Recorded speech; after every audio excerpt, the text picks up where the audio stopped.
নাম একটি মানুষের পরিচয়ের অন্যতম মাধ্যম। প্রত্যেক অভিভাবকের দায়িত্ব হল তার সন্তানের একটি সুন্দর, অর্থবোধক এবং প্রভাবশালী নাম রাখা।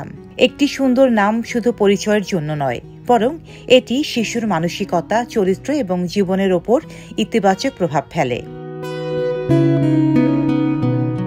রাসূলুল্লাহ সাল্লাল্লাহু আলাইহি ওয়াসাল্লাম এ বিষয়ে বিশেষ যত্নবান ছিলেন এবং খারাপ বা অসুন্দর নাম পরিবর্তন করে সুন্দর নাম রাখার নজিরও রেখে গেছেন। তিনি বলেছেন, কিয়ামতের দিন মানুষকে তাদের এবং তাদের পিতার নাম নিয়ে ডাকা হবে। তাই প্রত্যেক মুসলমানের উচিত তার জন্য এবং তার সন্তানের জন্য সুন্দর নাম রাখা।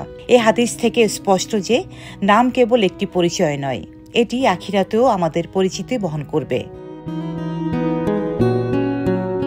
রাসূলুল্লাহ সাল্লাল্লাহু আলাইহি ওয়াসাল্লাম কখনোই এমন নাম পছন্দ করতেন না যার অর্থ নেতিবাচক বা নিন্দনীয়। হযরত ওমর রাদিয়াল্লাহু তাআলা আনহু এর এক মেয়ের নাম ছিল আসিয়া, যার অর্থ অবাধ্য।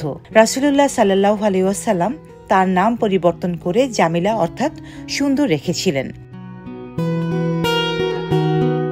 অহংকার বা ঔদ্ধত্য প্রকাশ করে এমন নামও ইসলাম অপছন্দ করে, যেমন মালিকুল আমালাক অর্থাৎ রাজাধিরাজ নামের প্রতি নবীজি সাল্লাল্লাহু আলাইহি ওয়াসাল্লামের গভীর আপত্তি করেছেন, কারণ কিয়ামতের দিন এ ধরনের নাম আল্লাহ তাআলার কাছে সবচেয়ে অপছন্দনীয় হবে।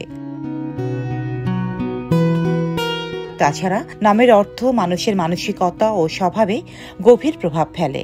অর্থহীন বা নেতিবাচক অর্থবোধক নাম সন্তানের ব্যক্তিত্বের উপর বিরূপ প্রভাব ফেলতে পারে। তাই নাম রাখার সময় শুধু আনকমন নাম না রেখে এর অর্থ এবং ইসলামের নির্দেশনা অনুসারে নাম নির্বাচন করা উচিত। ডেস্ক রিপোর্ট, সাম্প্রতিক দেশকাল।